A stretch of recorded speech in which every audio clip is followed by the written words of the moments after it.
The Milwaukee Bucks were the 2020-21 NBA champions. They had an exceptional playoff run and an exceptional season and were crowned the champions. They brought back pretty much the same roster for this season and got slightly better. They have arguably the best player in the league in Giannis Antetokounmpo and are going into the season as not favorites. Yeah, they're not favorites. It's very weird when the NBA champions are not considered favorites.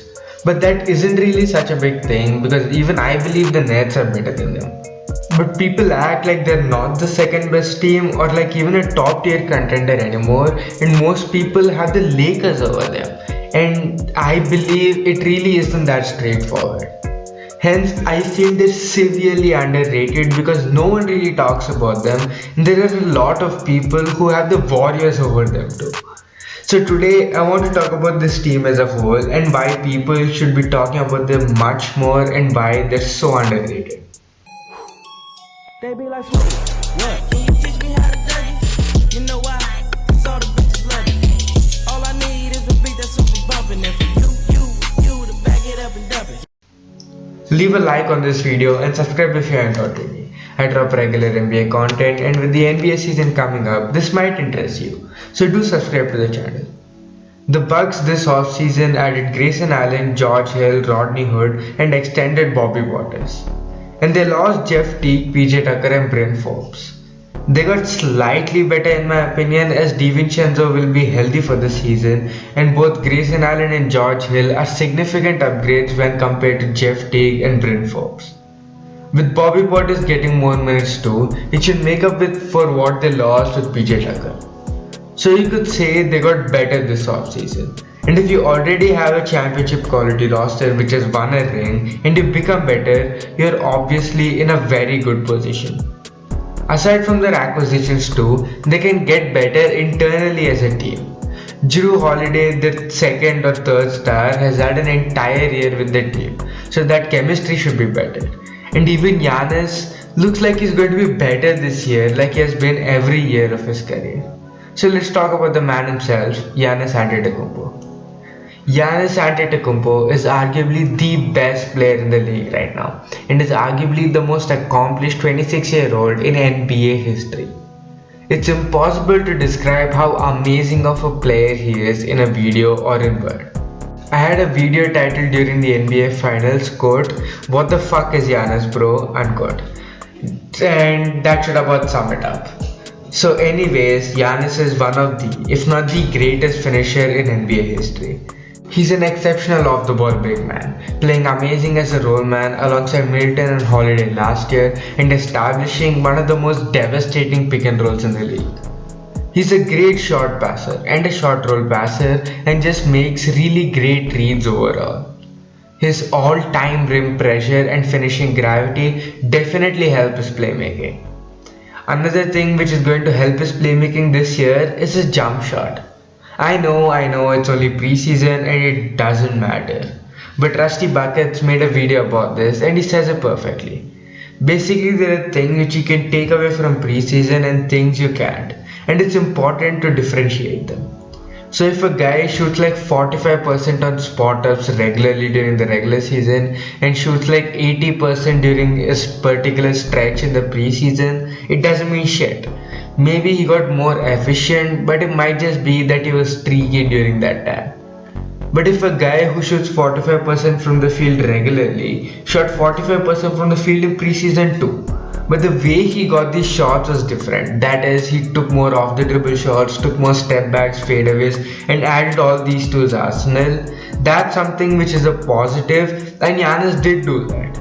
His shot mechanics have completely changed and have gotten significantly better, and he looks much more comfortable taking the shot now, and that's something you can take away from preseason. This doesn't mean he'll come out shooting 40% from 3 next season, but just having a very respectable jump shot and not allowing defenders to sag off him gives him that much more scoring gravity, which allow other guys to be more open and make their shots. So this is something which you should be looking forward to. And we haven't even mentioned his defense yet. He's one of the greatest help defenders of all time and a very versatile defender. He's an amazing rim protector and a fantastic pick and roll defender. He's an all defensive caliber defender and will definitely make the first team again and should get quite a few defensive player of the year nods. He's just a monster and a complete freak of nature, man. There's no other way to put it. And when you have a guy as good as Giannis Antetokounmpo on your team, you will always be really fucking good. Moving on, his partner in crime and the guy who Giannis has copied his jump shot from, Chris Middleton. Middleton also is coming off an amazing playoff run. He's had his consistent ups and inconsistent downs, and his ups have been really high and his lows have been really low. But Middleton is still an incredibly efficient player who's a great fit alongside Giannis. There were multiple games where he took over in the clutch and won them those games. He's one of the most efficient isolation scorers in the entire league and one of the most efficient pick and roll players in the entire league. He's both a great off the dribble guy and a catch and shoot guy. Both of these are perfect alongside Giannis. And as mentioned before, his and Giannis' pick and roll is one of the most devastating ones in the entire league.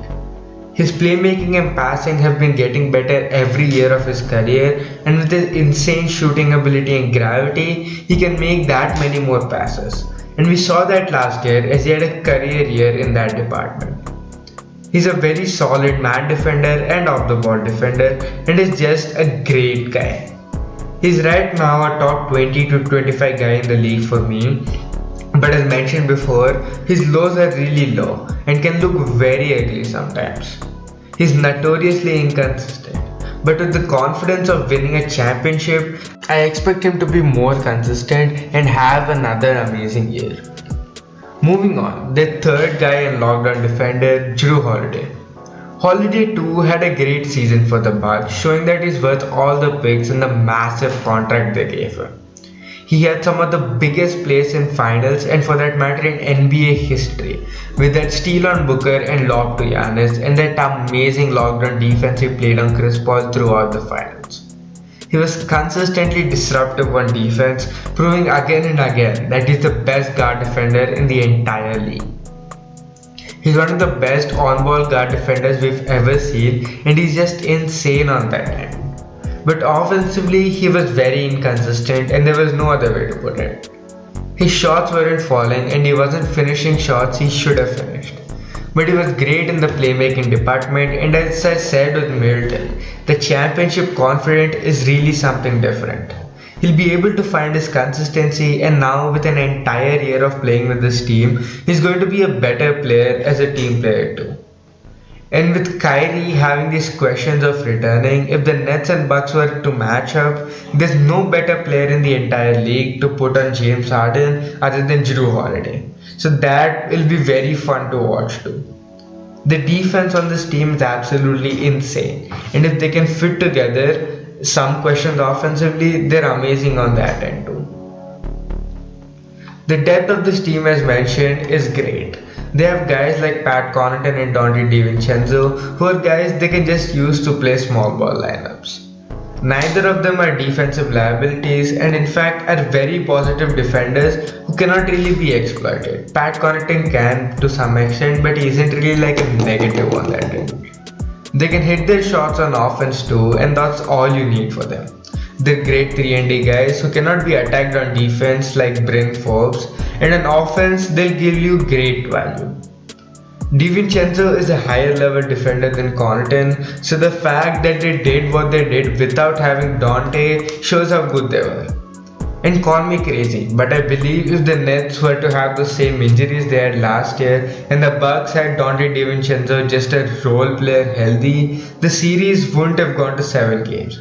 Because then if the Bucks ran small ball lineups, opposing teams would have no one to target because Donte DiVincenzo is a really good defender and Pat Connaughton isn't to that level. And the frontcourt versatility too. They can run 3 different pairs with Portis, Giannis and Brook Lopez based on what they need. If they want to switch a lot on defense, they can play Portis and Giannis, who will be great together offensively and defensively. If you want to play a traditional top coverage defensive style, you can play Giannis and Brook together and use Giannis' help defense and Brook's drop coverage to play your defense. And if you want like game 6 versus Atlanta Brook Lopez, you can play Lopez and Portis together and utilize Lopez's post skills more. There's a lot of versatility in this front court and I love it. All of these lineups are great defensively and offensively, and with both Brook and Portis being great individual players who can run both pick and pop and the pick and roll, they fit well alongside Jrue Holiday and Chris Middleton too. Both of them can stretch the floor to an extent, which is always a great thing to have alongside their power forward and franchise guy in Giannis. They also have better guard depth this year, adding George Hill and Grayson Allen. George Hill has regressed and isn't the 50% shooter he was on the Bucks just a while back, but he's still miles better than Jeff T and is still a great spot-up shooter who can initiate some offense, though he doesn't really need to with both Middleton and Holiday on this team. He's a good team defender too and isn't a liability on that end, and is overall just an upgrade which you can't complain about. Grayson Allen too is a great addition. He's a guy who can handle the ball a little and is an amazing off-ball player. He shot 39% from 3 on 5 attempts per game and is a hard-nosed defender who gives a lot of effort on that end. He's a petty guy and does some shit too, but that's not negative as a player. He'll be more efficient as he gets more open looks, and he can do a lot of stuff as backup against opposing bench units, which I'm interested to see. He's also an upgrade, so you cannot complain. They also have guys like Semi Ojeleye and Rodney Hood, who are both 3-and-D wings who probably won't get that much playing time, but are still rotational guys who can be decent on limited roles for this team. They won't be relied upon so much, so they're just existing. Jordan Nwora also showed us some scoring flashes, so that's something to look forward to, I guess. Overall, they have an amazing roster with decent depth and good enough roster for the rotation to be shortened and to be just as effective in the playoffs when required. This is a well-balanced team with both amazing defense and great offense. They're going to be better this year because they played an entire year together and are easily the best or second best team in the Eastern Conference and in the entire league. They have a generational superstar, 2 medium to high level all-stars and some of the best role players in the league. That's a championship quality roster to me. People seem to have forgotten about the Bucks, and that is what makes them so underrated in my opinion. This team is going to be better than last year. Giannis, Middleton and Holiday are going to be better than last year, and the gap between them and the Nets isn't as much as people make it out to be. And even when matched up against the second best team in the league in the Los Angeles Lakers, they're just as good if not better. They're significantly better defensively and are a more surefire team offensively.